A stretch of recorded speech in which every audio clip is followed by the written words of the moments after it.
BioHerbs Cacao est un cacao en poudre de première qualité, mêlant l'utile à l'agréable. Originaire d'Afrique, les bio-cacao possèdent des propriétés médicinales et aphrodisiaques naturelles et puissantes.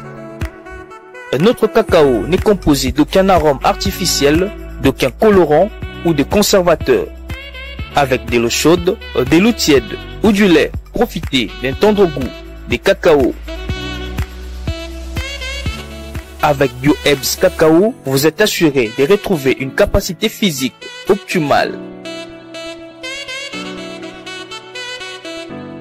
Un complément alimentaire conçu pour les hommes augmente la libido pour une santé sexuelle positive. 30 minutes après l'usage, vous avez des résultats positifs.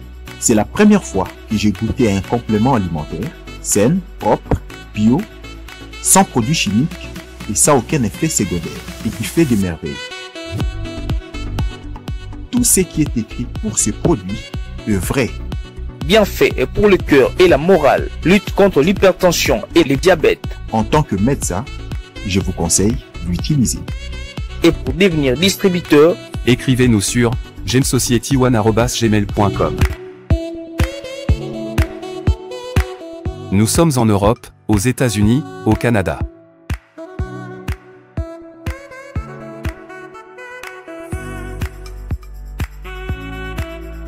Nous sommes aussi en France, Namibie et en RDC.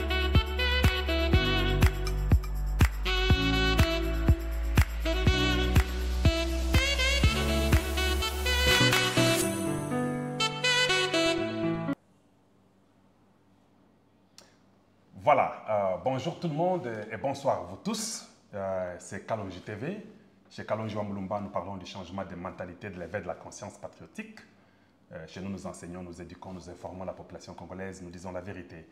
Ça, c'est la deuxième partie avec Dr Noël Tiani. Vous pouvez le remarquer, nous avons fait une première partie, vous aviez beaucoup de questions. On va essayer de les condenser dans moins d'1 heure. Bonsoir, Dr Noël Tiani.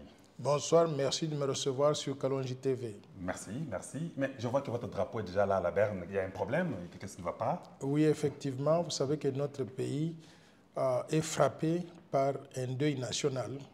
Nos compatriotes de Kalehe, au sud Kivu, ont connu beaucoup de dégâts à cause des inondations qui avaient commencé au Rwanda et qui ont continué donc en RDC. On a près de 200 personnes mortes.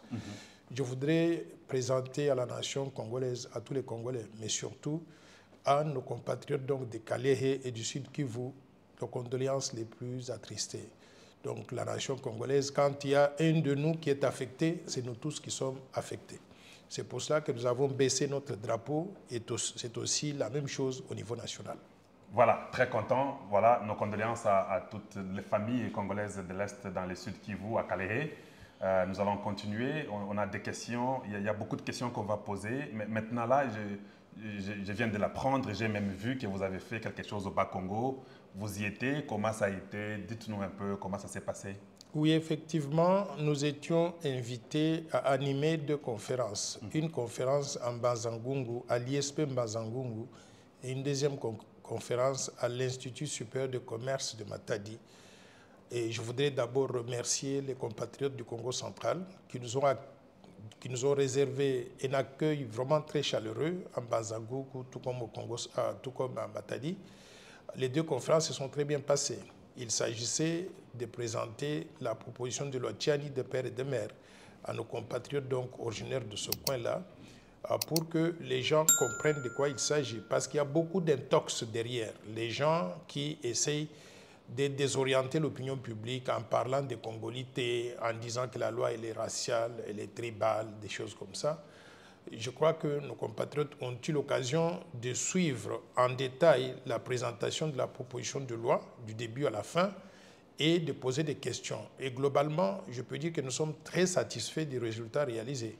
Pourquoi? Parce que je peux dire près de 100% des compatriotes qui étaient dans la salle, ils sont sortis en disant oui, il faut que cette loi passe parce qu'ils ont compris l'importance. Ils ont compris qu'il s'agit en réalité de la deuxième indépendance de la République démocratique du Congo pour que, avant l'indépendance, ne soit plus la même chose qu'après l'indépendance.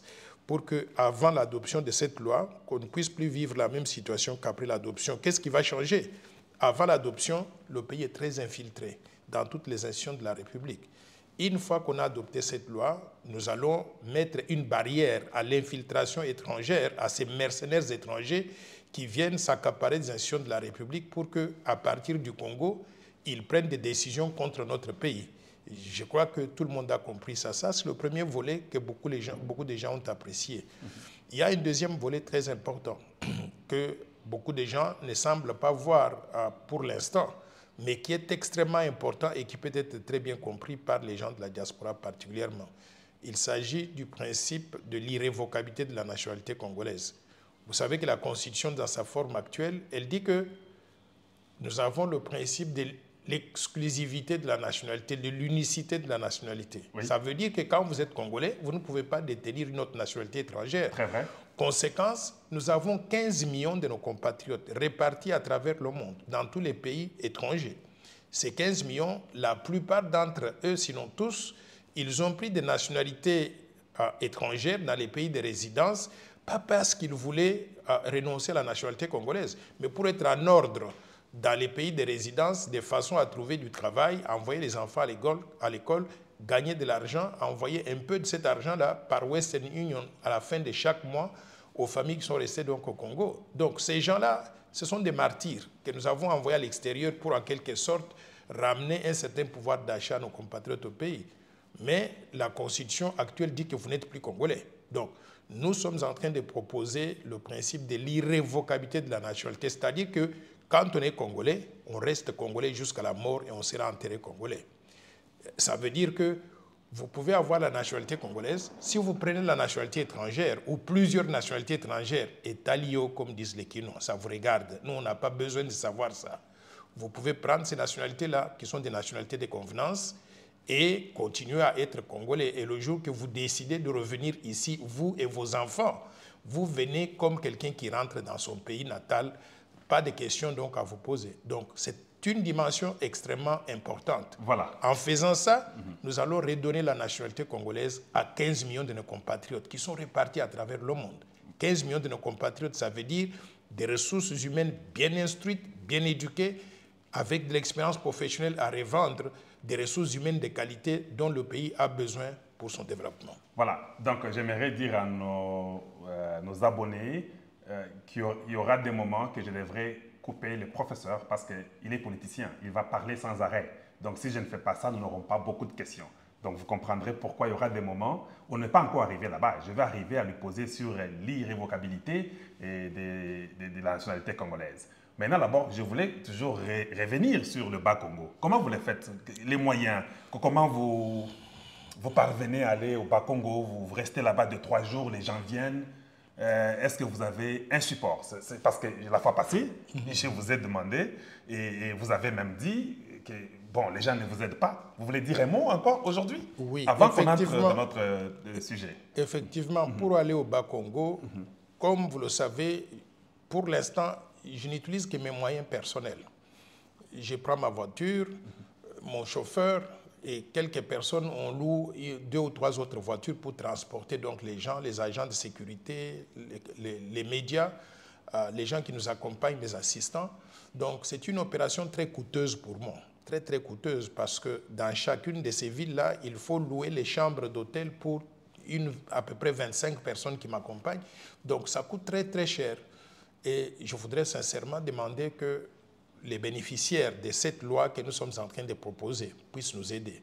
Et les bénéficiaires, les premiers bénéficiaires, à part les Congolais de l'intérieur, les premiers bénéficiaires, c'est les Congolais de la diaspora. Quand on parle de l'irrévocabilité de la nationalité congolaise, tous ceux qui ont pris des nationalités étrangères vont en bénéficier, non seulement eux, mais leurs enfants. Imaginez par exemple les Congolais qui sont aux États-Unis.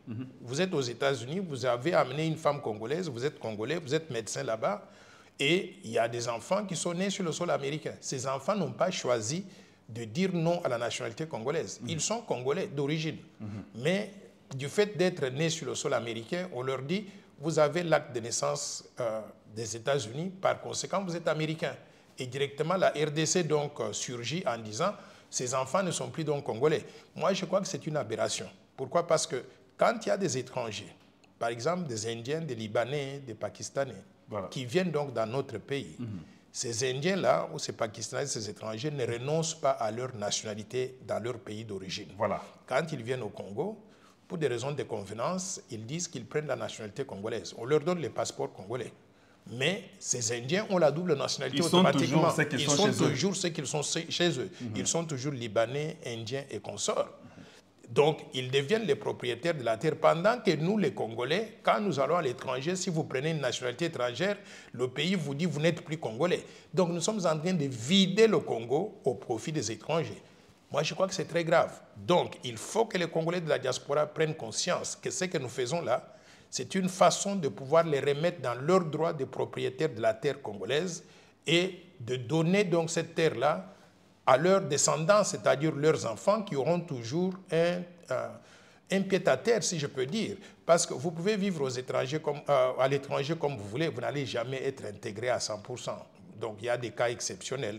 Mais la majorité des gens, ils continuent à être donc des Congolais vivant comme au Congo. Par conséquent, faisons tout pour que ce principe de l'irrévocabilité passe au niveau de l'Assemblée nationale. Et si ça passe, ça va ouvrir les portes et les opportunités à tous les 15 millions de Congolais qui se trouvent dans la diaspora. Voilà, très bien. Je vais encore poser plus de questions là-dessus, mais maintenant, j'aimerais seulement savoir, vous avez à dire aux Congolais, pour le moyen que vous n'avez pas assez, comment ils peuvent vous aider, et on y va et ils vous écoutent. Écoutez, donc je vous avais dit la fois dernière et je répète ça aujourd'hui. Voilà. Donc, je vais vous donner deux numéros de compte, M-Pesa et Orange Money. Voilà. Qui peuvent recevoir des contributions financières de la part de tout un chacun. On ne demande pas des millions. Si chacun de nous, dans les 15 millions, peut donner simplement 10 à 100 $, je crois qu'on aura suffisamment de moyens pour couvrir donc les frais de fonctionnement, pour faire les démarches au niveau de l'Assemblée nationale, pour payer les médias. Quand vous voyez une activité dans les médias au Congo, elle est toujours payée. Voilà. Les journalistes ne couvrent pas une activité gratuitement. À l'exception de Kalonji TV. À l'exception de vous, bien sûr. Et d'ailleurs, vous, je voudrais vous demander votre contribution donc, financière à cette opération. Voilà. Donc, on va le faire. Par conséquent, je voudrais vous donner deux numéros de transfert où vous pouvez transférer de contributions si vous pouvez. Plus 243, 82 00 988. Ça, c'est le compte M-Pesa. Ça, c'est M-Pesa. Il y a aussi le compte Orange Money. Pour Orange Money. Plus 243. 85. 210. 22. Donc, ces deux numéros, vous pouvez envoyer des transferts par M-Pesa ou bien Orange Money. Mais je crois qu'il y a aussi un numéro de compte bancaire. Je vais vous le donner pour que vous puissiez donc l'afficher pour nos compatriotes. Si vous pouvez faire donc des contributions, ça va beaucoup nous aider. Voilà. Ça va beaucoup nous aider. Et je vous répète encore une fois de plus, je ne cherche pas à m'enrichir sur ces contributions-là. Voilà. Moi, j'ai ma vie assurée. Donc, j'ai ma pension à la Banque mondiale qui me permet de vivre jusqu'à la fin de ma vie. Voilà. Et je vis très bien. Donc, mais on a besoin de contributions là pour arriver à couvrir les activités qui touchent donc à l'intérêt général dont j'ai parlé, donc pour faire avancer cette proposition de loi au niveau de l'Assemblée nationale. Voilà, nos bien-aimés de Kalonji TV, on va continuer l'émission, mais vous avez entendu, Dr Noël Tchani. Quand nous voulons une chose, vous êtes là, vous soutenez la loi Tchani. La deuxième partie dont il a parlé de l'irrévocabilité, c'est de ça que je viens de commencer à poser des questions. Mais il ne les fera pas comme ça. Il a dit, vous avez entendu, les numéros sont déjà là-bas. Je vais encore les mettre au bas de l'écran, comme la fois passée. Quelqu'un qui a la bonne volonté, 1 $, 10, 50, 100, 200, même 1000, faites-le. C'est pour votre nation. Sinon, les Congolais seront des étrangers. Les étrangers deviendront les Congolais. C'est ça la réalité de ce que moi je comprends. Mais dites-nous d'abord. On m'a dit qu'il y a Katumbi ici. Il est venu, vous êtes déjà vu. Il m'a dit qu'il est ici à Kinshasa avec son groupe de tous les mercenaires dont vous citez, vous évoquez. Vous les avez déjà vus? Non, je ne les ai pas vus. Je n'ai pas l'intention de les voir. Mais s'ils veulent s'informer de la proposition de loi Tchani, je les mettrai dans une salle pour leur apprendre les ABC de la proposition de loi pour qu'ils comprennent que cette loi-là, elle est bénéfique pour le pays, pour la République démocratique du Congo. Donc, je ne cherche pas à les rencontrer. Mais s'ils demandent de me rencontrer, je suis tout à fait disposé à donner donc ces informations à tous les Congolais. Vous n'avez pas demandé à avoir un débat avec M. Katumbi dernièrement? J'avais demandé ce débat-là parce que je sais qu'ils font ce qu'on appelle l'intoxication de la population. Ils propagent des fausses nouvelles, des fausses informations, en disant par exemple cette loi, c'est la loi de la congolité, en disant que cette loi, elle est raciale, elle est tribale. Et j'avais dit à Israël Mutombo de Bossolona Politique que si M. Katumbi est d'accord qu'on puisse avoir un débat pour qu'il donne son point de vue sur la proposition de loi et que je puisse aussi lui apprendre les ABC de la proposition de loi et lui démontrer que la loi, comme toutes les autres lois à travers le monde, la loi elle est impersonnelle, elle vise l'intérêt supérieur du peuple congolais, elle vise à protéger la souveraineté nationale et l'intégrité territoriale. Et si nous réussissons à lutter contre les infiltrations, à protéger la souveraineté nationale et l'intégrité territoriale, nous aurons réalisé quelque chose qui va bénéficier à tous les Congolais. Les Congolais des pères et des mères, les Congolais des pères ou des mères, les étrangers naturalisés congolais, ou les apatrides devenus congolais, parce que tout le monde a intérêt à ce que ce pays, la République démocratique du Congo, ait la paix, la stabilité, et qu'il ait un avenir prévisible, et qu'on ait des mécanismes transparents d'accession aux fonctions suprêmes, aux fonctions de souveraineté. Donc je suis prêt à avoir ce débat-là, s'il le veut, qu'il contacte Israël Mutombo, je suis prêt à pouvoir donc lui donner des éléments d'information pour qu'il puisse comprendre que l'intérêt général doit passer avec avant les intérêts privés. Mais quand vous dites que vous devez lui donner les leçons des ABC, il a fini la criminologie à l'université de Lubumbashi, au Katanga, à ma connaissance. Vous pensez que quelqu'un qui est licencié, vous allez lui donner les notions des ABC ou bien vous allez faire les échanges sur un débat politique sur la congolité, sur la loi de l'irrévocabilité ou sur la loi des pères et de mères? Vous ne pensez pas qu'il y a 10 ans que vous... Loin de moi l'idée de dénigrer le niveau d'études d'un compatriote ou de qui que ce soit. Loin de moi. Je dis simplement, quand je dis les ABC, c'est comme je l'ai fait en Bazangungu et à Matadi. Voilà. Avant mon arrivée là-bas, les gens avaient toute une série d'informations qui n'étaient pas très utiles. Si vous suivez les vidéos qui ont été diffusées donc là-dessus, vous allez réaliser qu'il y a beaucoup de mauvaises informations qui sont en circulation. Donc, j'ai dû donner en Bazangungu et aussi à Matadi les ABC de la loi. Et quand je dis les ABC de la loi, c'est-à-dire tous les éléments qui touchent donc à cette proposition de loi, pour que les gens comprennent qu'à la fin de la journée, ce monsieur ici n'est préoccupé que par un seul souci, c'est lui de protéger la République démocratique du Congo et de faire de notre pays un pays stable, prospère, équitable, qui profite à tout le peuple congolais. Et c'est possible. Vous savez, quand je suis allé au Bas-Congo, moi, je suis originaire de la Lomami d'Nganajika. Je n'avais jamais été au Bas-Congo. J'ai été en Bazangungu avant, mais c'est la première fois que j'arrive jusqu'à Matadi. Je réalise que nous sommes un même pays. Nous sommes un grand pays. Tout le monde là-bas, j'étais accueilli en triomphe, accueilli comme un fils du village, du coin. Donc, nous avons un grand pays. Nous avons juste besoin de mettre en place des mécanismes pour qu'on puisse développer ce Congo-là, pour que chacun de nous puisse aller s'établir là où il veut, qu'il vague à ses opérations, à ses activités. Ça va profiter à tout le peuple congolais. Nous avons un potentiel de développement illimité. Rien que les terres, quand vous conduisez, vous y allez par voiture. Vous conduisez d'ici jusqu'à Mbanzanguku, vous arrivez jusqu'à Matadi, on va retourner bientôt là pour aller à Mwanda et puis à Boma. Mais vous réalisez que nous avons un bijou, des terres qui sont inexploitées, qui n'attendent que des gens de bonne volonté avec des investissements de qualité pour exploiter cela afin que nous puissions... On ne devrait pas être un pays qui va chercher à acheter du maïs en Zambie ou bien en Afrique du Sud. On devrait cultiver tout ça ici. Mais pour arriver à le faire, on a besoin d'avoir un pouvoir en place qui a une vision claire de ce que nous voulons faire et qui sait mobiliser tous les Congolais. Et moi, je découvre que le peuple congolais, c'est la plus grande richesse dont dispose la République démocratique du Congo. Voilà, mais dites-moi, vous êtes d'accord avec son diplôme universitaire sur la criminologie? Non, parce que vous ne dites rien là-dessus. Non, je ne peux pas parler des études de qui que ce soit. Voilà, pourquoi? Parce que je n'étais pas là quand il a étudié. Et je n'étais pas dans une université pour vérifier. Mais je sais qu'au Congo, il y a beaucoup de manigances qui font que des gens qui n'ont pas le niveau d'études, on leur donne des diplômes qu'ils ont achetés. Voilà. Donc beaucoup de politiciens, vous savez, tout récemment, regardez simplement dans l'histoire récente, on a dans les 15 dernières années, on a des gens qui se font proclamer des docteurs dans tel ou tel domaine. Des maîtres dans tel ou tel domaine, des licenciés dans tel ou tel domaine.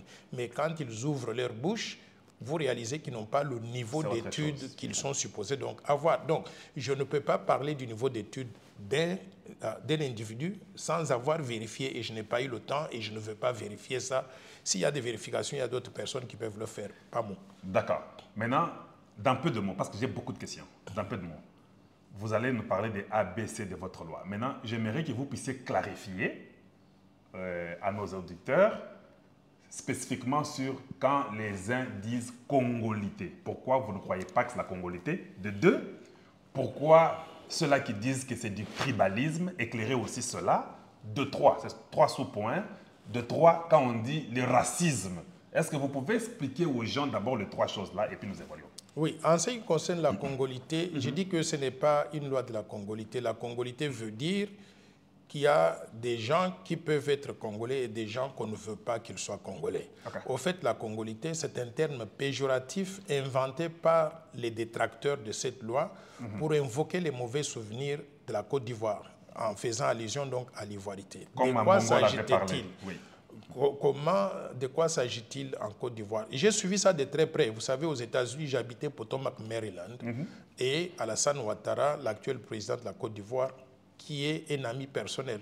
Pourquoi? Parce qu'il était au Fonds monétaire, moi j'étais à la Banque mondiale, et il était ce qu'on considère donc le sage dans le club des Africains à la Banque mondiale, au Fonds monétaire. Et moi j'étais secrétaire général donc, du club. Donc on se voyait régulièrement, on discutait des questions qui touchent donc à l'Afrique.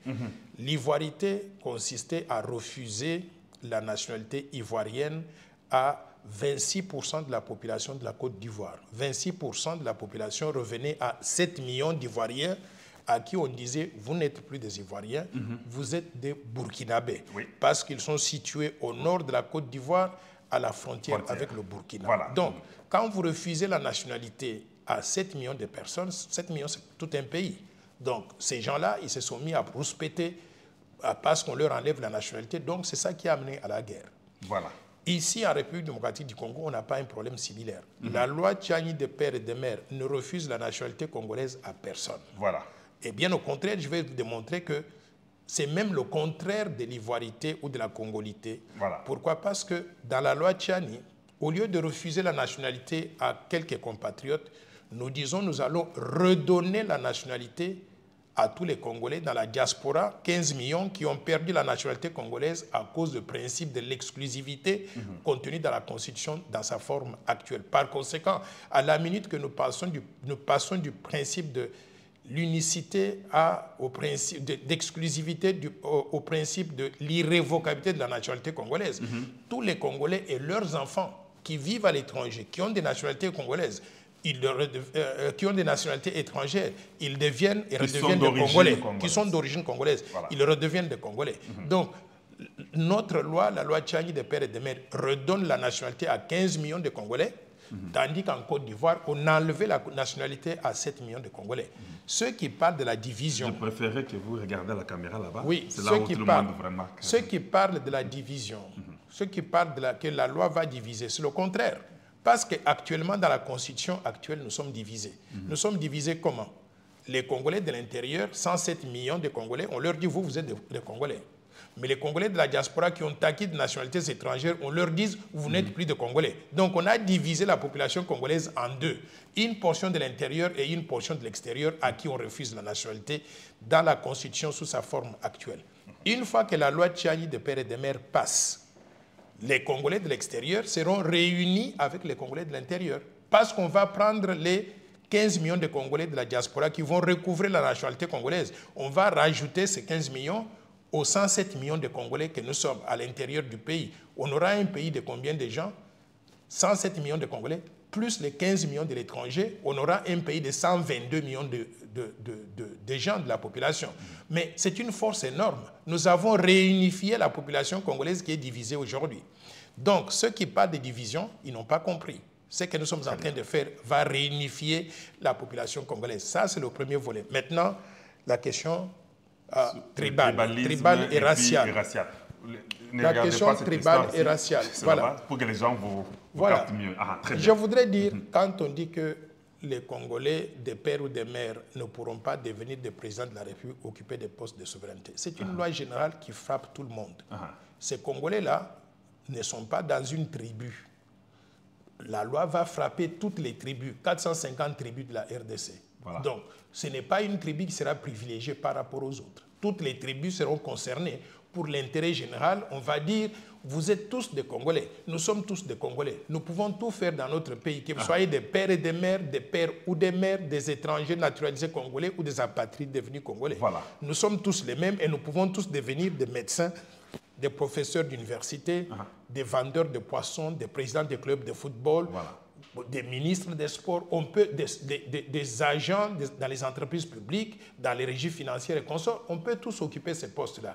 Mais pour protéger mieux notre pays, pour protéger la souveraineté nationale et l'intégrité territoriale, nous allons réserver quelques postes de souveraineté aux Congolais d'origine, nés de pères et de mères congolais d'origine. Donc cette disposition va toucher toutes les tribus, toutes les provinces, tout le monde, toutes les ethnies en République démocratique. Donc la loi n'est pas tribale et n'est pas faite pour les ressortissants ou en faveur des ressortissants d'un seul coin.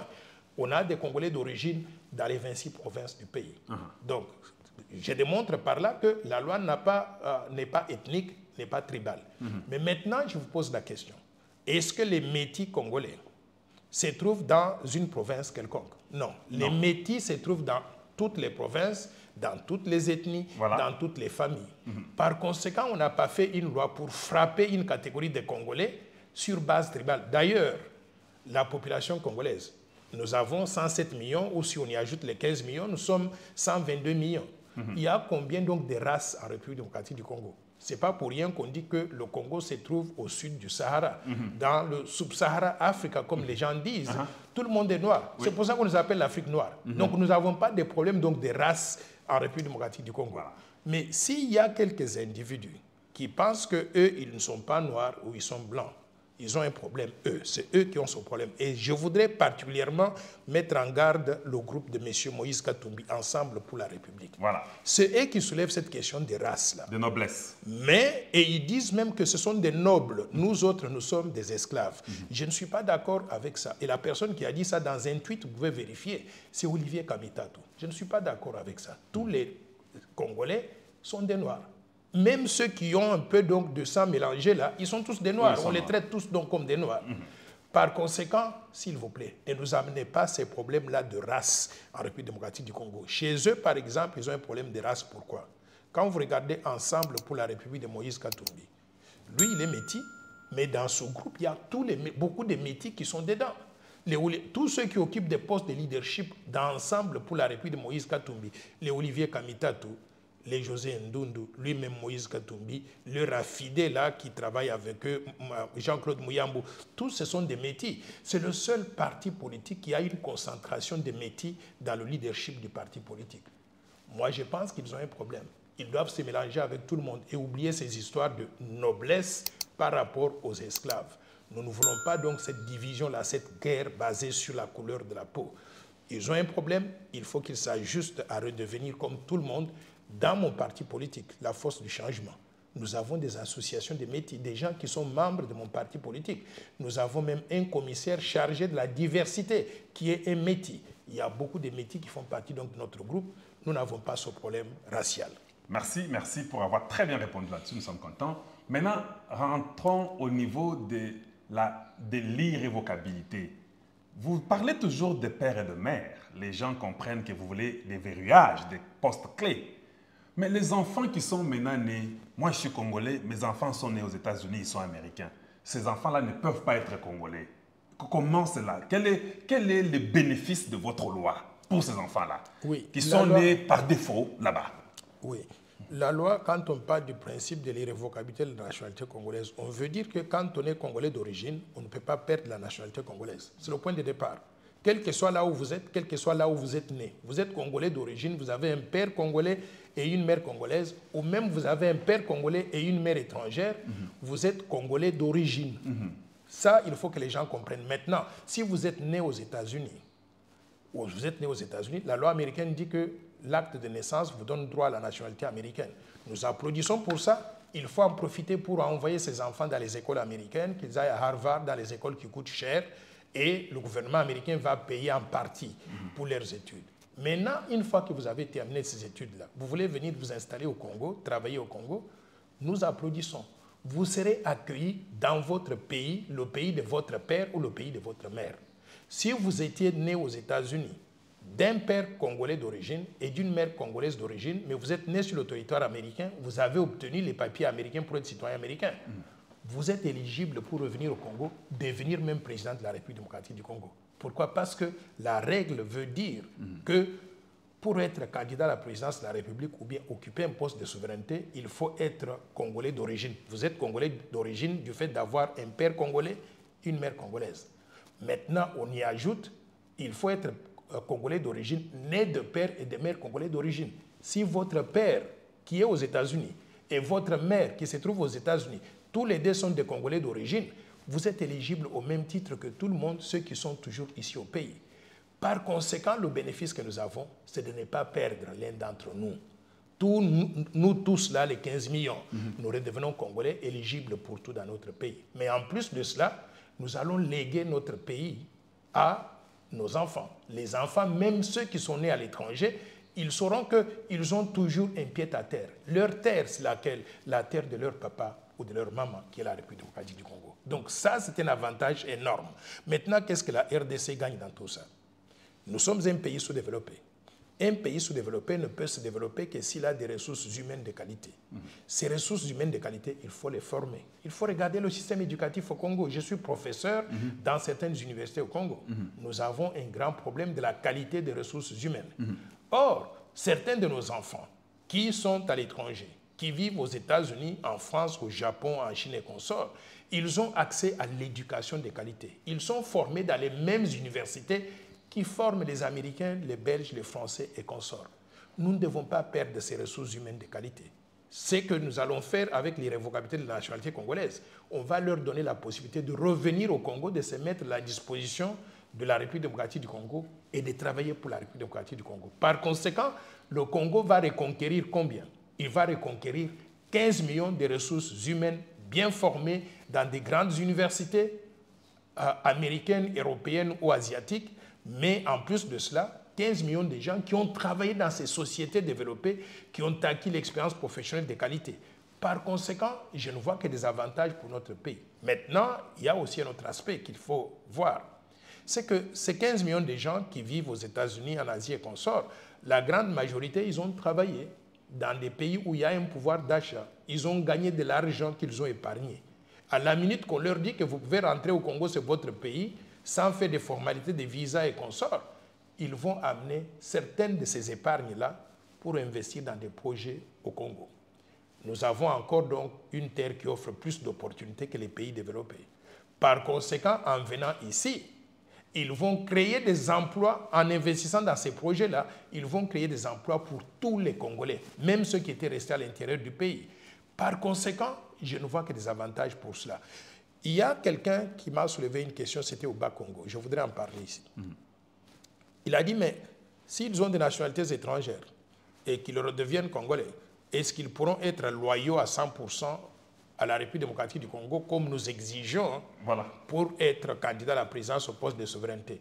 J'ai donné mon propre exemple. Je me suis dit, je vivais aux États-Unis pendant 40 ans. Mais il ne s'est passé pas une seule journée sans que je puisse penser à ma famille, que je puisse penser à mon pays, la République démocratique du Congo. Tout ce que je faisais à l'étranger, je le faisais dans la perspective d'un retour éventuel, pas éventuel, mais certain à un moment donné, en République démocratique du Congo. C'est pour ça que j'ai écrit le plan Marshall. J'ai écrit le plan Marshall pour le mettre à la disposition de la RDC. Et je vais vous dire une chose. J'aimais la République démocratique du Congo et le peuple congolais avant tout autre pays sur cette planète-là. Par conséquent, même quand on est à l'étranger, ceux qui ont pris des nationalités étrangères, là, quand ils sont d'origine congolaise, ils mettent toujours la RDC avant tout. Nous pouvons trouver peut-être une disposition spéciale, que quand il y a des gens comme ça qui ont eu des nationalités étrangères, à supposer qu'ils viennent pour occuper des fonctions de souveraineté, on peut demander qu'ils puissent renoncer à ces nationalités étrangères-là au moment d'occuper les fonctions de souveraineté. Donc, il doit y avoir des arrangements qui disent ça. Ou même faire ce que les Américains disent. Vous allez à l'étranger, vous obtenez toutes les nationalités, c'est votre problème. Quand vous revenez aux États-Unis, vous soumettez à la loi américaine. La loi américaine se met au-dessus de tout. Tout comme les Congolais aussi, quand vous revenez au Congo, vous vous soumettez aux lois de la République démocratique du Congo. Et la loi congolaise doit transcender ou bien dépasser toutes les autres nationalités que vous avez donc acquises donc à l'étranger. Et on peut même mettre une clause dans le certificat de nationalité ou aussi dans le passeport qui dit qu'en cas donc d'une double nationalité, c'est la nationalité congolaise qui prime. Par conséquent, vous renoncez à des droits éventuels qui pourraient impliquer par exemple une immunité en cas de violation donc des lois congolaises. Donc pratiquement, si je comprends bien, c'est la même chose. Même ceux-là qui sont les Banyarwanda qui vivent chez nous, malgré tout, leur cœur c'est toujours là-bas chez eux au Rwanda. Donc ils vont toujours être loyaux à leur pays d'origine aussi. À leur pays. Et je voudrais clarifier une chose là-dessus. Pendant que nous parlons du principe de l'irrévocabilité de la nationalité congolaise, nous ne devons pas être naïfs. Il y a des pays voisins qui ont causé beaucoup de tort à notre pays. Voilà. Et ces pays voisins-là sont le Rwanda, l'Ouganda, le Burundi. Et il y a d'autres pays qui agissent même en coulisses pour continuer à faire du tort au peuple congolais. Par conséquent, nous allons exclure, dans un premier temps, la double nationalité avec tous les pays voisins de la RDC. Voilà. Vous ne pouvez pas être rwandais et congolais. Nous n'allons pas mélanger avec nos colonisateurs, en quelque sorte, jusqu'à ce qu'ils demandent pardon à l'égard de la RDC et que nous puissions leur pardonner et accepter de vivre avec eux ensemble. Et cela pourra prendre peut-être 50 ans ou 100 ans. Mais dans un premier temps, nous n'allons pas avoir la double nationalité avec tous les pays voisins de la RDC. Mais en tout ce que vous avez dit là, voulez-vous aussi dire que les Congolais auront la double nationalité? Si je comprends bien, l'irrévocabilité, ne pas perdre votre nationalité d'origine. À la finalité, nous pouvons avoir une double nationalité, mais quand vous êtes au Congo, c'est les Congo qui priment. Okay. Vous pouvez avoir, c'est ça que je veux dire. Quand vous êtes, il y a des pays qui ne vous demandent même pas votre avis. Moi, je donne l'exemple. J'ai vécu aux États-Unis. Mes enfants naissent là-bas. La femme ne pouvait pas prendre, ma femme, elle était congolaise. Je ne pouvais pas prendre l'avion avec la femme, l'amener ici pour qu'elle vienne accoucher donc à Kinshasa. Elle atterrit là-bas, elle accouche en République, aux États-Unis. Les Américains vous disent, quand vous avez un enfant né là-bas, on vous donne l'acte de naissance. C'est tout ce qu'ils vous disent, pour dire que l'enfant est né ici dans tel hôpital, tel jour, à telle heure. Mais la République démocratique du Congo dit, l'enfant est né aux États-Unis, donc il est américain et par conséquent, il n'est plus congolais.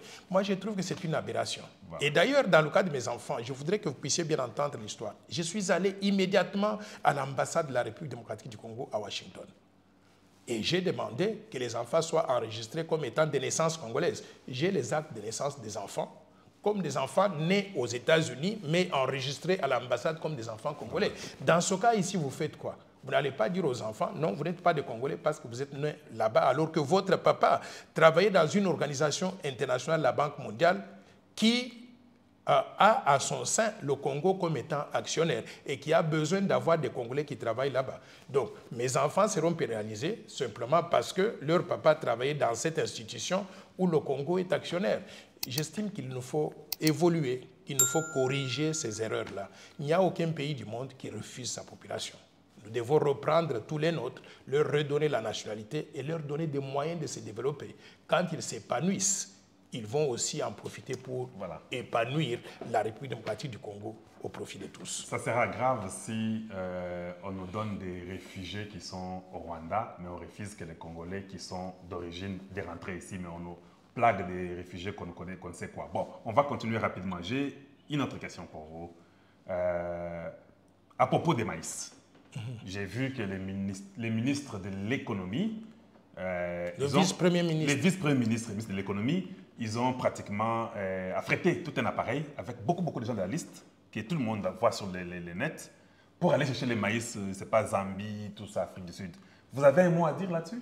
Oui, moi j'étais sincèrement choqué et déçu que mon pays fonctionne comme ça. Pourquoi? Parce que, à supposer qu'on ait besoin d'acheter le maïs en Zambie ou en Afrique du Sud, et qu'à ce stade ici, on a besoin de connaître les conditions d'achat, c'est-à-dire les prix du sac de maïs, ou même négocier des contrats.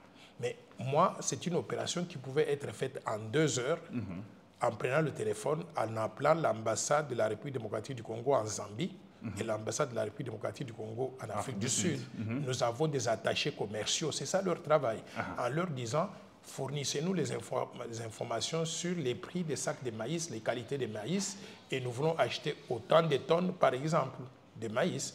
Ça reviendrait donc à combien? Ces ambassades-là vont faire ce travail à moindre coût plutôt que de déplacer j'ai vu peut-être 4 ou 5 ministres avec des conseillers, tout un avion affrété pour aller faire ce tourisme-là. Moi, je crois que nous faisons beaucoup de gaspillage. Et quand il y a des gaspillages comme ça financiers, et nous allons après courir à la Banque mondiale, au Fonds monétaire, pour dire, oh, on aura un décaissement bientôt de 200 millions de dollars, c'est que nous ne comprenons pas ce que nous faisons. Donc ça, je considère que c'est l'une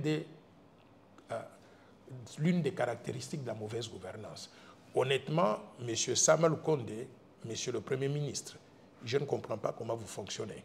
Mais ce que vous avez fait là, en envoyant tout un avion plein de ministres, de leurs conseillers, pour aller chercher les prix des maïs, pour savoir combien de sacs de maïs on peut acheter, on pouvait faire ce travail-là sans qu'il y ait déplacement de tous là. Mais s'il fallait un officiel congolais qui se déplace, je dirais même que ce n'est pas au niveau ministériel.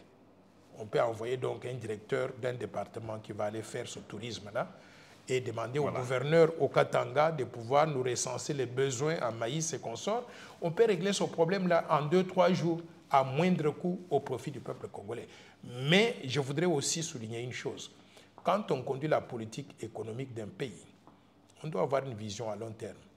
Ce problème d'acheter les maïs en Zambie et en Afrique du Sud revient de façon récurrente. Je me rappelle qu'à l'époque, il y avait la ministre de l'économie, Akasia Bandoubola, qui était parti aussi avec Jean-Lucien Boussa, ministre du Commerce extérieur, pour faire donc la même opération. On avait eu les maïs en ce temps-là? Je pense que c'était fait. Et j'entends tout le temps, oh non, maintenant on aura besoin donc d'un piodi qu'on doit acheter en Namibie et consorts. On en avait fait? Mais franchement, avoir une politique économique, c'est avoir une vision à long terme. Dans le cas du plan Marshall de Noël Tchane pour la reconstruction et le développement de la RDC, je vais vous dire ce que nous avons prévu dans ce cadre-là. C'est pour ça que j'ai fait le déplacement pour aller voir Bukangalonzo, le parc agro-industriel. Et j'ai vu que Bukangalonzo offrait la possibilité de nous assurer l'autosuffisance alimentaire. Oui, voilà. Malheureusement, les fonds ont été détournés. Je vais revenir là-dessus. Voilà. Et je souhaiterais qu'on ait une vision de pouvoir développer des parcs agro-industriels tenus dans des partenariats publics-privés, où il y a des Congolais privés avec l'État qui va mettre des moyens ou bien mettre des terres et qu'on puisse donc cultiver tous les produits agricoles. J'ai réalisé en allant au Bas-Congo que nous sommes capables de tout produire. J'ai vu au Bas-Congo, vous voyez les patates douces, mais je n'ai jamais vu ça donc à Kinshasa, de grosses patates douces comme ça. C'est possible de faire l'autosuffisance alimentaire, d'organiser donc la production pour que nous ne soyons pas dépendants toujours d'autres pays pour aller chercher du maïs. Moi, ça me fait honte développer cette autosuffisance alimentaire en cultivant localement, en développant des parcs agro-industriels. Je peux vous donner quelques exemples. L'Indonésie a développé des parcs agro-industriels où il y a des partenariats entre privés et le gouvernement indonésien et ils ont inondé tout le marché indonésien. Il y a ce que j'appelle l'autosuffisance alimentaire. Ils produisent même l'excédent alimentaire. Pourquoi? Parce qu'ils exportent ces produits-là vers d'autres pays. C'est comme ça qu'on crée des emplois pour le peuple et particulièrement pour la population congolaise. Donc, je souhaiterais que la vision de notre pays dans ce secteur-là soit réajustée considérablement pour qu'on ne soit pas dépendant toujours d'autres pays où nous devons aller pour chercher à acheter le maïs ou la nourriture ou des arachides, des trucs de ce genre-là. Voilà, maintenant on va essayer d'être très court parce que nous sommes à la fin de l'émission. J'ai encore plus de questions. Je pense que je vous couperai si vous allez en long. Mais encore, je rentre. Donc, j'ai vu que Nicolas Kazadi, aux finances, il n'y a pas les gens qui sont payés avec les ministères des budgets. Les gens ne sont pas payés. Mais Caméré, à l'économie, ils prennent un avion avec tout le monde pour aller en Afrique du Sud, aller chercher les maïs pour le Congo. Vous pensez que c'est quoi? Oui, bon, c'est ça que je dis, hein, des questions, des caractéristiques de la mauvaise gouvernance, c'est des éléments comme ça. Notamment, je suis attristé de voir que dans notre pays, on parle des fonctionnaires de l'État qui ne sont pas payés ou qui sont payés avec retard. Et quand ils sont payés, ce sont des salaires de misère. Mais nous avons tous applaudi lorsque le gouvernement nous a dit qu'on a multiplié le budget par 4. Au moment où Joseph Kabila partit du pouvoir, le budget était de 4 milliards de dollars. On nous dit aujourd'hui, 4 ans plus tard, que le budget est de 16 milliards de dollars. Applaudissons pour cette performance extraordinaire. Mais j'ai beaucoup de doutes sur la qualité du budget. Est-ce que c'est un budget réaliste? Ou bien c'est du maquillage des chiffres, ou bien c'est un faux budget. Voilà. Pourquoi? Parce que quand je vois comment les choses se passent sur le terrain, c'est comme si... Il n'y en a pas.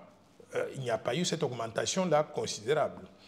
et je raisonne juste comme un économiste. Hein. Donc, l'année 2022 s'est terminée par un déficit budgétaire de près de 1 milliard de dollars. Nous commençons l'année 2023. Le mois de janvier s'est soldé par un déficit budgétaire de près de 225 millions de dollars.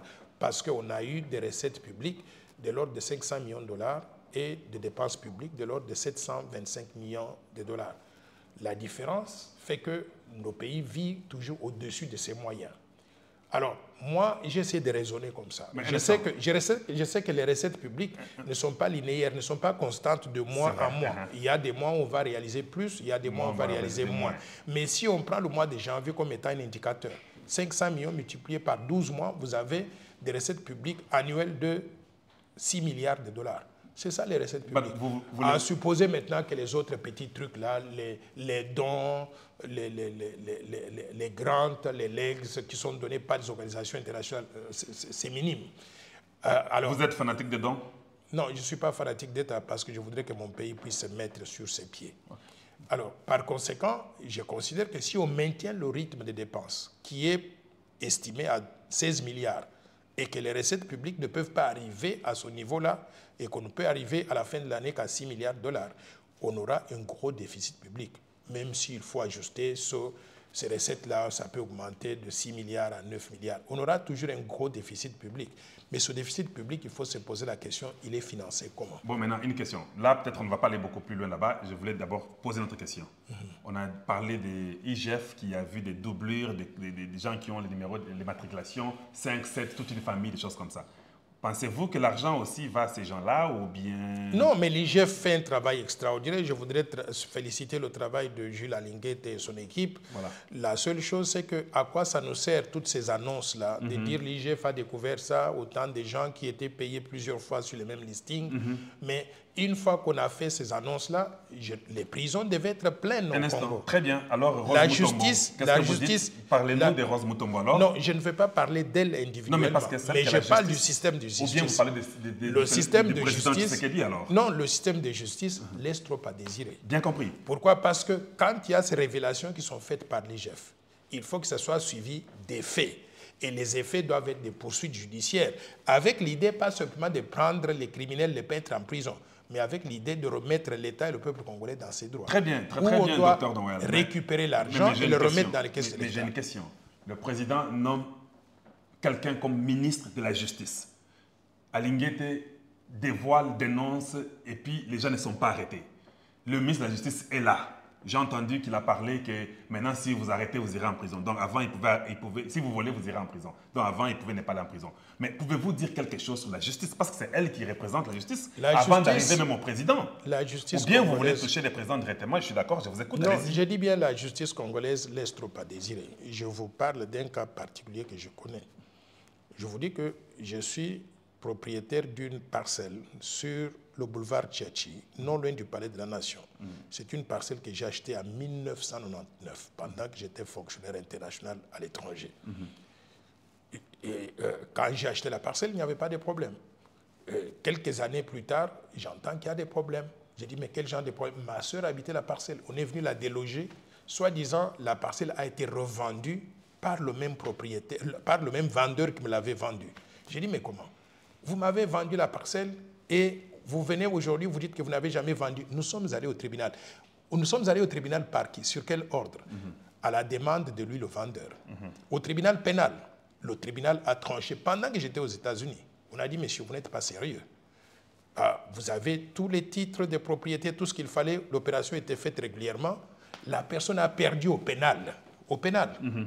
Et on lui a jamais, il n'a jamais fait de recours. Quand il a perdu, il s'est juste tué et puis c'est passé. Moi, j'étais à l'étranger.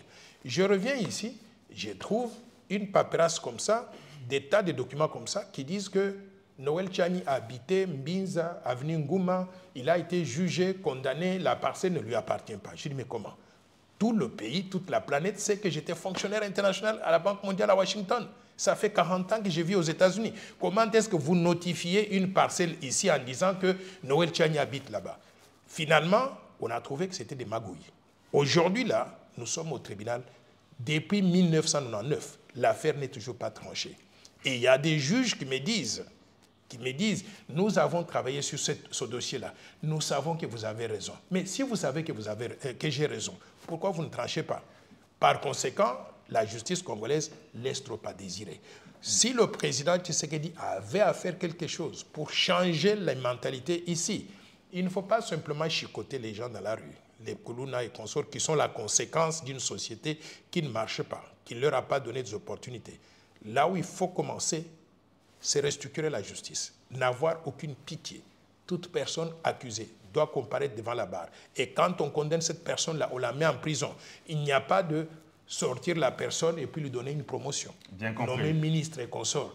Quand on fait ça, on détruit la crédibilité de la justice et nous n'allons jamais changer les mentalités. Bien compris. Comme le Mais vous ne dites aucun mot sur Rose Mutombo. Donc elle est très bien, elle travaille très bien, si je comprends. Non, j'essaye d'éviter de personnaliser les débats. Non, mais celle qui est la justice, vous devez dire un mot.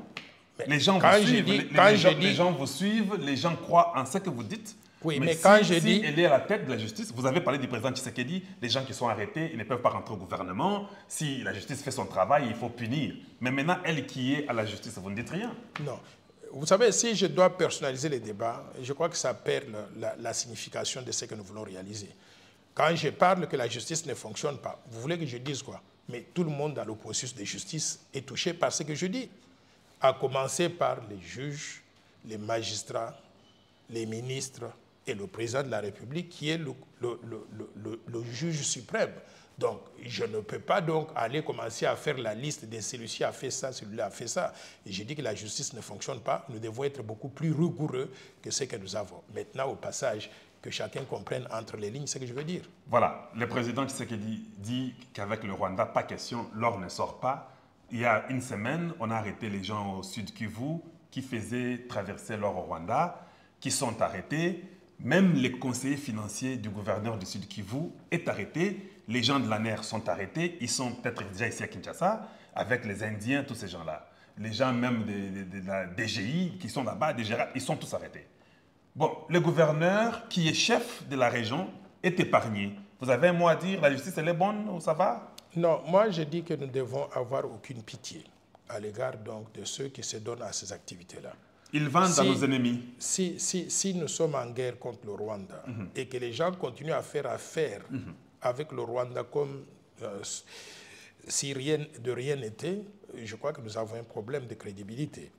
Par conséquent, je salue les arrestations qui ont été faites et je voudrais qu'on aille beaucoup plus loin. S'il y a un conseiller financier du gouverneur qui est impliqué, ce conseiller financier, il agissait en son nom personnel privé ou il agissait au nom du gouverneur. Il faut qu'on arrive à établir des responsabilités. Si ça remonte jusqu'au gouverneur, je n'ai aucune pitié pour quelqu'un comme ça. Il faut qu'il soit aussi sur le banc des accusés, qu'on les juge, qu'on voit ça à la télévision, qu'ils soient condamnés, qu'on les foute tous en prison, qu'on récupère donc les minéraux qu'ils étaient en train d'exporter donc frauduleusement. Donc, je salue le travail qui est fait. Je veux qu'on fasse davantage pour remettre le Congo et le peuple congolais dans ses droits. Voilà, nous sommes déjà à la fin de notre émission. Une autre question. L'OIF, je crois que la CENI a proposé que l'OIF vienne au Congo pour auditer les fichiers électoraux. Vous avez un mot à dire là-dessus? Vous savez que j'avais déjà donné un avis sur ils ont changé aussi, ils ont sorti deux lettres, je m'excuse de vous avoir coupé. Une lettre, ils avaient invité, l'OIF a refusé. Une deuxième lettre, ils disent qu'ils vont maintenant chercher, ils vont faire un avis pour trouver les experts nationaux tout comme internationaux. Qu'est-ce que vous pensez? Qu'en dites-vous là-dessus? J'avais déjà donné mon avis sur nos relations avec l'OIF. L'Organisation internationale de la francophonie a comme dirigeant une Rwandaise, l'ancienne ministre des Affaires étrangères donc, du Rwanda. Et nous savons que quand vous êtes représentant d'un pays et qu'on a placé dans une organisation comme ça, vous ne pouvez pas couper le lien avec votre pays. Tout ce qu'elle fait, elle transmet le rapport donc, à son président, donc Kagame, au ministère des Affaires étrangères donc, du Rwanda. Par conséquent, en ouvrant le fichier électoral, le fichier électoral contient même des informations sur l'identité des Congolais. Voilà. Les informations de l'ONIP, tout ça. Je crois qu'en ouvrant le fichier électoral à l'OIF, on a ouvert le fichier électoral au Rwanda.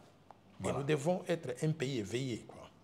Nous ne devons pas être surpris tout le temps par notre naïveté. Par conséquent, comme je l'avais dit avant, j'estime que inviter l'OIF à venir fouiner dans nos affaires de souveraineté, c'est une grosse erreur. Par conséquent, essayons de crédibiliser le processus électoral différemment. Il y a d'autres organisations auxquelles on pouvait faire appel pour qu'elles viennent voir le fichier électoral si c'est nécessaire. Pourquoi pas faire des partenariats avec des pays qui sont crédibles, qui peuvent aussi venir regarder le partenariat. Il y a d'autres centres, les centres Carter, ainsi de suite, là, qui peuvent être mis à contribution. Mais appeler l'OIF, dirigé par une Rwandaise, j'estime que ce n'est pas très, très malin. En plus de cela, j'avais aussi donné un avis concernant l'organisation des Jeux de la francophonie. Les Jeux de la francophonie, moi, si ça ne m'appartenait qu'à moi, malgré le fait que nous pouvons en profiter pour financer certaines infrastructures, il fallait les saboter à cause de notre mécontentement du fait que la francophonie est dirigée par une Rwandaise et le Rwanda nous agresse et la francophonie n'a jamais condamné le comportement du Rwanda. Voilà. Troisième élément aussi important que je crois, nous sommes un grand pays. La RDC, nous avons, si j'ajoute les 15 millions de l'extérieur, de la diaspora, aux 107 millions de Congolais, nous avons une population de 122 millions de Congolais. Ouais. Nous sommes le plus grand pays francophone du monde. Ouais. Et nous n'avons jamais dirigé l'OIF. Et je demande que notre pays fasse comprendre clairement à la France et aux autres membres que le prochain secrétaire général de la francophonie doit être de la République démocratique du Congo. Si ce n'est pas le cas, sortons de la francophonie et allons faire autre chose. Donc, voilà les trois éléments que je pense donc sont importants à prendre en compte pour nous en tant que pays. Voilà. Maintenant, le processus électoral en général. Quelle est la cote que vous donnez à Denis Kadima? Honnêtement, j'ai eu l'avantage d'avoir rencontré Denis Kadima il n'y a pas longtemps, avant qu'on commence le recensement, l'enrôlement des électeurs. Il m'avait rassuré qu'il allait faire le maximum. Je reconnais en lui l'expertise. Voilà. C'est quelqu'un qui a travaillé dans ces questions-là depuis très longtemps. Son expertise peut nous éviter beaucoup d'erreurs. Et ce qu'il m'avait dit qu'il allait faire, j'ai vu qu'il l'a fait. Et il est en train de le faire. Donc j'ai tendance à lui donner ce que j'appelle le bénéfice du doute, en disant, donnez-nous la chance, parce que c'est le seul pays que nous avons. Si nous paralysons le tout et nous disons rien ne doit se faire, à la fin de la journée, il n'y a personne qui bénéficie de ça. Donc donnons-lui le bénéfice du doute. J'ai vu qu'il a terminé l'enrôlement des électeurs. Voilà. Je souhaiterais que nous puissions peut-être avoir un cadre de concertation qui inclut les hommes politiques, la société civile, la CENI et pourquoi pas le gouvernement, pour que régulièrement nous puissions nous retrouver, évaluer les progrès réalisés, les difficultés qu'on rencontre et qu'on détermine comment baliser le terrain pour qu'on avance vers le processus électoral. S'il y a des questions qui fâchent, qu'on les mette sur la table, mais qu'on en parle tous dans un cadre de concertation qui réunit tout le monde. C'est ça qui nous manque pour l'instant. Par conséquent, j'ai des préoccupations comme tout le monde. Pourquoi? Parce que j'ai entendu Denis Kadima dire qu'il y a des retards de paiement qu'on doit à la CENI. Comment est-ce qu'on peut avancer si le gouvernement qui dit qu'il met tous les moyens pour que les élections aient lieu n'arrive pas à débloquer l'argent à temps? Donc ce sont des questions qui me viennent à l'esprit, mais auxquelles j'ai besoin de trouver des réponses. Et ces réponses-là, il ne faut pas que ce soit entre moi et Denis Kadima. Il faut que ce soit dans un cadre de concertation. Donc, je plaide pour la mise en place de ce cadre de concertation de façon urgente, qui inclurait la société civile, les églises, d'autres éléments de la société civile, mais aussi qui inclurait la CENI et qui inclurait les représentants des autorités, des politiciens, pour qu'ensemble, on ait cette façon d'échanger-là, de soulever des préoccupations et de trouver des solutions. Et je souhaiterais que ce cas de concertation soit mis en place le plus rapidement possible. Voilà, deux questions pour finir. On a déjà fait 1 heure. Mais aujourd'hui, c'est dimanche. Vous ne dites pas un mot au cardinal Ambongo? Ah ben, je le souhaite bon dimanche. Voilà. Donc, c'est le supérieur hiérarchique de mon église. Je suis catholique pratiquant. Et je souhaite à tous les catholiques, à tous les chrétiens, à tous les Congolais, je leur souhaite donc un bon dimanche et que chacun de nous ait la paix du Christ. Voilà. Maintenant, pour finir, votre sécurité. Comment ça évolue, votre sécurité, vous étiez au Bas-Congo. Est-ce que le ministère de l'Intérieur vous a peut-être donné, parce que c'est que moi je comprends, vous donnez quelqu'un, 2, 3, 4 personnes qui peuvent peut-être assurer votre sécurité? Ou c'est rien, vous êtes là, vous vous débrouillez par vous-même? Non, pour l'instant, le ministère n'a pas encore mis en place tout le dispositif. On m'a dit qu'on travaillait là-dessus. Et j'en ai parlé hier avec un colonel d'ailleurs, de la police. Et il m'a promis, on va se voir donc aujourd'hui. On est en train de concevoir tous ces dispositifs sécuritaires supplémentaires. Donc quand je suis allé au Bas-Congo, je vous dis que je paye des gens.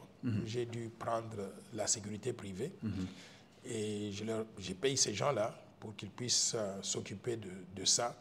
Mais je vous dis encore une fois de plus, c'est une opération très coûteuse pour un individu. Je n'en peux plus.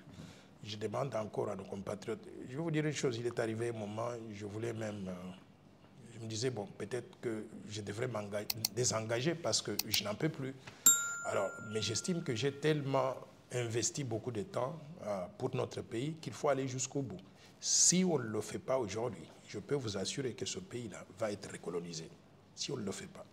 Donc, je suis obligé d'aller jusqu'au bout, malgré les risques qui pèsent sur ma vie, sur mon entourage, sur ma famille et consorts.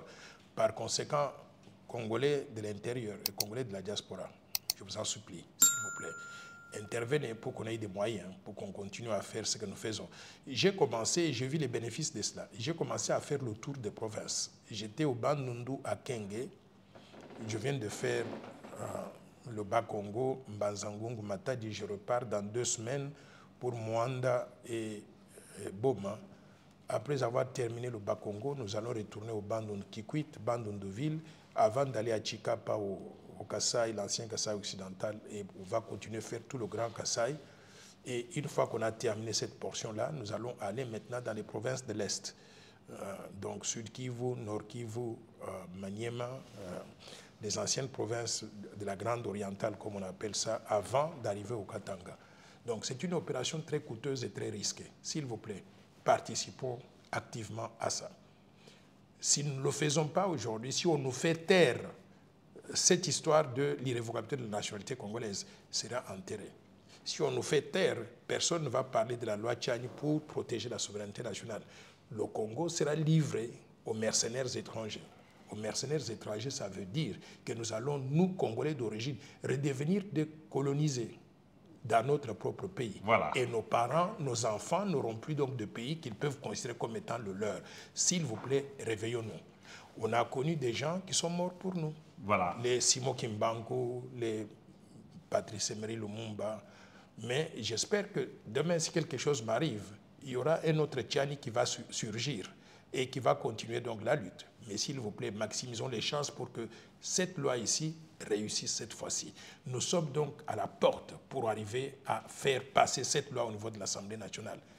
Il ne faut pas qu'on se décourage. S'il vous plaît, mettez votre main dans la poche, contribuez pour que nous puissions travailler ensemble et arriver à protéger davantage donc notre pays. Voilà, les auditeurs de Kalonji TV, merci de nous avoir suivis. Nous sommes très contents. Pour la deuxième partie, vous nous avez écouté avec le docteur Noël Tchani Mwadinvita. Docteur Noël, merci pour avoir accepté notre invitation et nous sommes contents de vous avoir. Un mot de la fin que vous voulez dire aux gens? Merci beaucoup de me donner la parole. Je voudrais saluer tous nos compatriotes à l'intérieur tout comme à l'extérieur donc de la RDC. Nous sommes un peuple, un grand peuple et nous pouvons remettre le Congo sur les rails. Et je vois cette opportunité-là. Il ne faut pas qu'on se décourage. Travaillons ensemble. Je vous dis que je suis président d'un parti politique. C'est un parti assez particulier, la force du changement. Un parti où il y a des gens qui ont des mains propres, qui n'ont jamais détourné un centime de la République. Et je n'en ai pas besoin, moi, de détourner. Je vis très bien, j'ai des moyens pour vivre. Mais je vous invite à ce qu'on se mette ensemble, qu'on puisse développer le Congo.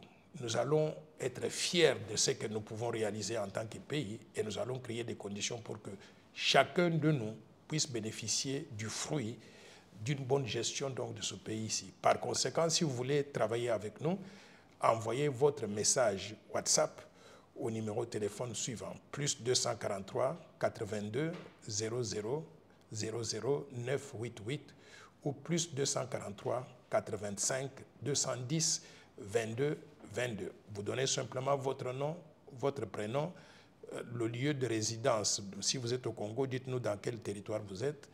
Et si vous êtes à l'étranger, dites-nous le pays où vous êtes ou la ville où vous êtes. En disant, vous voulez adhérer à la force du changement, on va vous accepter et nous allons travailler tous ensemble pour le bien du Congo et du peuple congolais. Je vous remercie. Merci, au revoir et à la prochaine. Nous sommes Au contents. revoir. Merci pour votre attention. Merci. Au Non, revoir. ça va, nous sommes à la fin. Merci beaucoup. Non, c'est moi qui vous remercie, c'était très bien. Vous voyez, mon fils, il s'impatiente parce qu'il veut que je puisse l'amener à Waikiki. Il Ah, veut aller jouer. Oui, on a fini, on a fini. Je crois que les gens seront contents. L'essentiel, les questions sont posées. Je crois que c'est très, très bien fait. Merci. Merci beaucoup. Nicolas, ça va? C'est pas trop...